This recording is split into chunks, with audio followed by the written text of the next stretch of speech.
טוב, דפנה. בוקר טוב לכם. בוקר טוב, איתמר, בוקר טוב. איך אתם מרגישים היום? מעולה, איך אתה? כן, מרגישים טוב היום. יהיה יום כיף. טוב, אז בואו ניתן קצת רקע לצופים שלנו בהוסטרובסקי. אז במסגרת מטת הביצוע האחרונה שלנו באזרחות, כתבנו עבודה שמתעסקת בניסויים אזרחיים במדינת ישראל. ואיתמר, תרצה אולי קצת לפרט מה עשינו בעבודה? רגע, מה אתם מתחילים לדבר? אני חשבתי שאני מדברת בכלל על החלום שלי מגיל 5. רגע, מה החלום שלך מגיל 5? מה זאת אומרת? להתחתן בארץ. בעצם בעבודה, אז ככה כל אחד חקר מקורות אזרחיים, ואז מיזגנו אותם, ובסוף גם עשינו סקירה ספרותית של כאילו ניתוח מאמרים, ואז כל אחד מאיתנו ניתח איזשהו מאמר, ועכשיו אנחנו מקליטים פודקאסט. יהיה כיף. דיברנו במבוא שלנו, הצגנו את הנושא באופן כולל, מה קורה בארץ.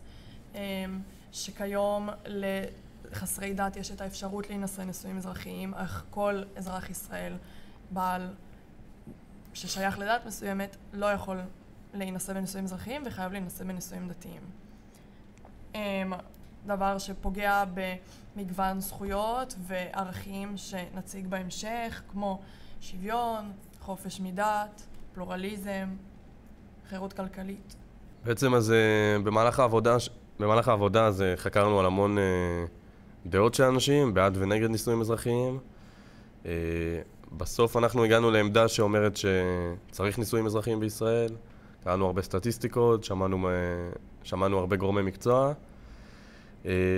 ולדעתנו צריך נישואים אזרחיים בישראל. אתם חושבים שצריך נישואים אזרחיים בישראל? כן, אני מחזקת את הטענה. גם אני, זה בהחלט נושא נורא חשוב, וצריך שכבר יהיו נישואים אזרחיים במדינה. אז כמו שהצגנו כבר קודם, עצם העובדה שאין נישואים אזרחיים במדינה פוגעת בהמון זכויות שכבר הצגנו ככה במבוא, ועכשיו נפרט עליהן. הזכות הראשונה שאנחנו ככה שמנו לב שמאוד מאוד נפגעת זה הזכות לחירות, ובתוכה חופש מדת. חופש מדת בעצם אומר שלכל אדם יש את הזכות לא להיות נתון לכפייה דתית, דבר שאנו רואים שבאי מתן נישואים אזרחיים הוא נפגע, כי בעצם כל אדם כפוי להתחתן במוסד הרבנות או כאילו במוסד הדתי שלו, גם אם הוא לא מאמין ב100%, רק כי הוא שייך לדת הזו. אילי, איזה עוד דבר נפגע? זאת זכות מרכזית ממש שראינו שנפגעת, היא הזכות לחירות כלכלית, ואני מצטט את הזכות כפי שרשומה.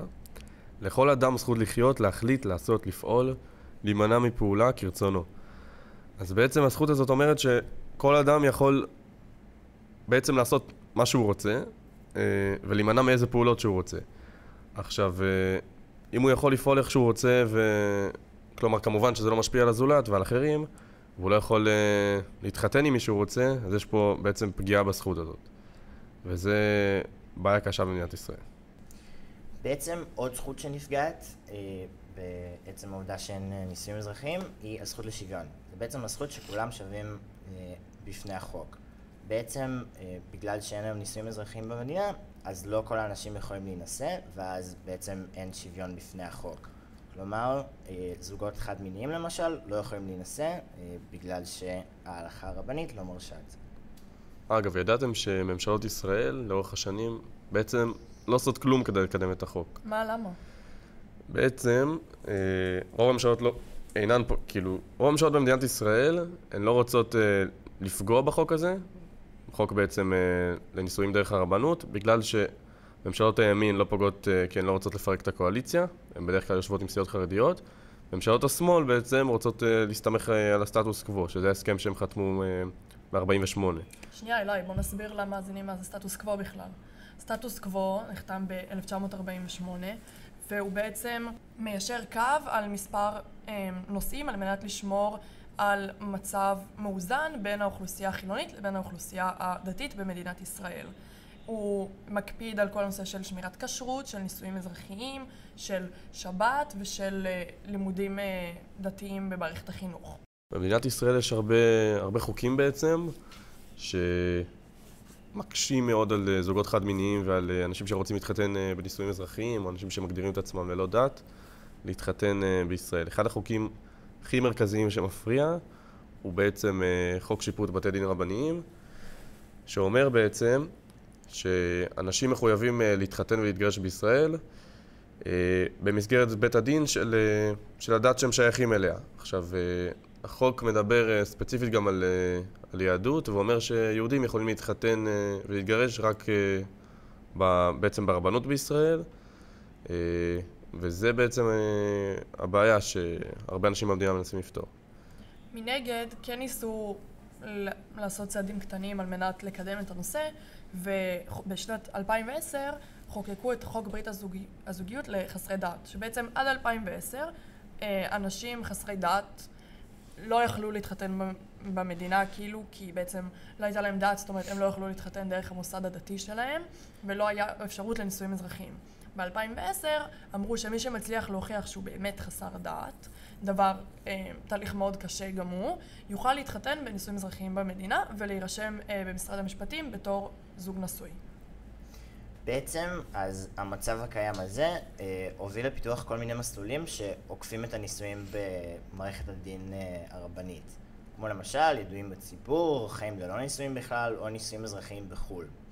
בעצם, במהלך השנים ניסו להעביר כל מיני הצעות חוק שכן מקדמות נישואים אזרחיים, אבל בעצם אף אחת מהן לא הגיעה לשלבים מתקדמים של חקיקה, וזאת בעיה. אז בעצם, כמו שאתה אומר, במסלולים עוקפים נישואין, זה הרבה פעמים גם עולה הרבה יותר כסף לאנשים. נניח נישואים אזרחיים בחו"ל, אנשים צריכים לשלם גם למדינה שהם הולכים אליה, גם לשלם הרבה מאוד כסף על טיסות, אם הם רוצים לעשות שם ממש חתונה, אז להביא הרבה מאוד אורחים. זה דבר שהוא מאוד מאוד יקר, ואם המדינה תפתור את זה אצלנו, אנשים יוכלו לשלם הרבה פחות. זאת אומרת, עד כמה שכן מנסים ליצור מסלול עוקף, בסופו של דבר עדיין פוגע בשוויון, מה שדיברנו, זאת אומרת, אנשים צריכים לשלם הרבה יותר כסף בשביל להינשא, ולא כל אחד מסוגל לשלם סכום שכזה, וזה בעצם עוד יותר מעמיק את הפער. בנוסף לכל מה שהצגנו עד כה, הוספנו בעבודה שלנו תמצות של דיון ועדה שהתקיימה בכנסת בנושא על מנת לנסות לקדם את החוק לקיום נישואים אזרחיים במדינה. ובוועדה דובר על כך שמ-2015 עד היום הייתה ירידה של 11% מהזוגות שמתחתנים במוסד הדתי, ושמעל 42% עונים על סקר שבוצע, מראים כי צריך למצוא פתרון לחסרי הדעת בארץ ולכל מי שלא רוצה להינשא בממסד הדתי.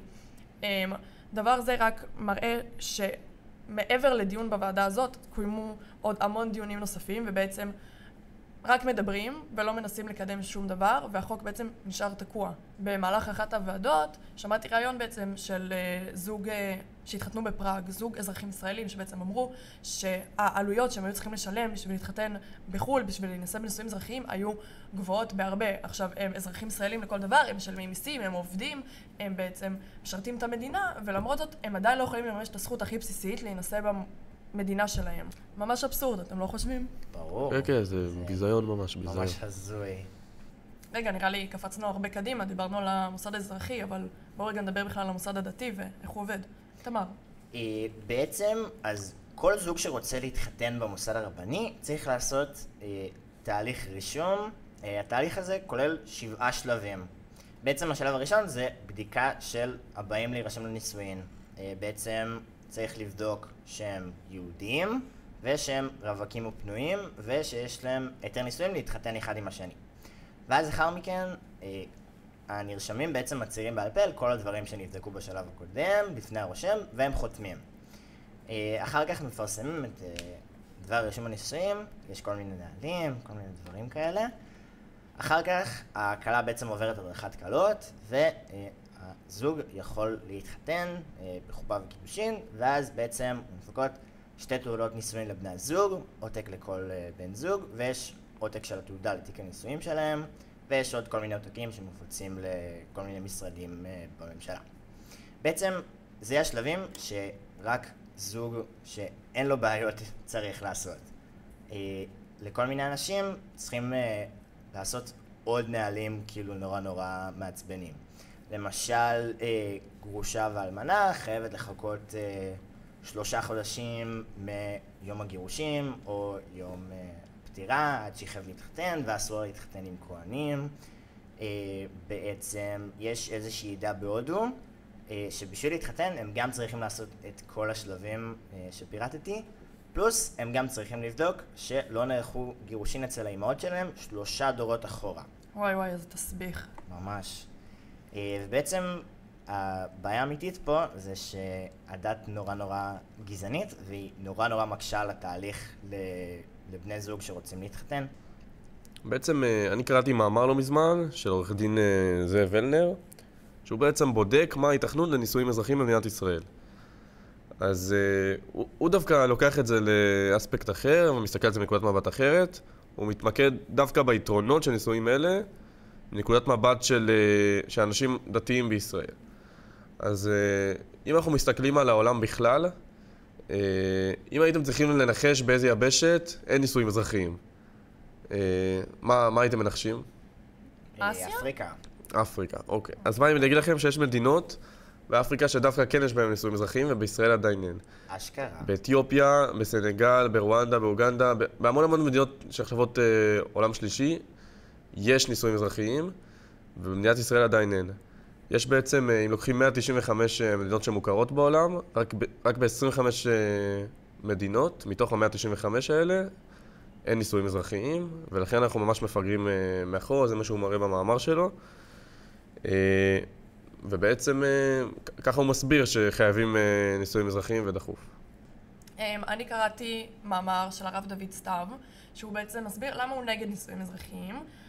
עכשיו, הוא לא מתבסס על ההלכה והדת, וכאילו צריך להתחתן בממסד הדתי, אלא הוא אומר שבעצם הוא רואה שברגע שיש כפייה דתית, אז להפך, זה גורם להתמרדות. כאילו, הוא, אפילו ציטוט שלו, עקשנים ועושים הפוך. זאת אומרת, הוא לא בעד הכפייה של הממסד הדתי, אבל הוא טוען שבעצם אם תהיה את האפשרות להינשא בנישואים אזרחיים, יהיה התבללות יותר גדולה של עם ישראל עם דתות אחרות, ובסופו של דבר לאט לאט לא יישאר העם היהודי. אתם יודעים, קראתי סקר שבוצע בגלובס, שבוצע על ידי מכון חיצוני, ובעצם מה שראיתי בו זה שמעל 50% מהתושבים במדינת ישראל שכאילו ענו על הסקר, הם בעד לאפשר נישואים וגירושים אזרחיים במדינה לכל מי שחפץ בכך, אבל מתוך המצביעים 26% שהתנגדו לנישואים דרך מוסד אזרחי הם בכלל דתיים וחרדים. זאת אומרת, אפשר לראות שיש פילוג מאוד גדול בעם גם בנושא הזה. זאת אומרת, מעל 50% שמצביעים הם חילונים או מסורתיים. זאת אומרת, גם בין הפלגים השונים בעם יש המון פילוג בנושא. טוב, אז צופים יקרים, הגענו לסיכום של הפודקאסט. איך היה לכם, דפנה ואיתמר? אני ממש נהניתי לדבר על הנושא. אני חושבת שזה נושא מאוד חשוב ומעניין, ולהעלות אותו למודעות בכלל. האמת שהיה נורא כיף גם להקליט, וגם ממש מגניב ככה לדבר על הנושא. זה נושא נורא מעניין. נכון, אני מסכים איתכם. רק לפני שנסיים, אני רוצה להודות לרוני סטולר, המורה שלנו, שליווה אותנו לאורך הדרך גם במטלה, וגם לימד אותנו על תולדות הפודקאסט ועל איך עובד פודקאסט בעצם. אין עליך, רוני. Let's go.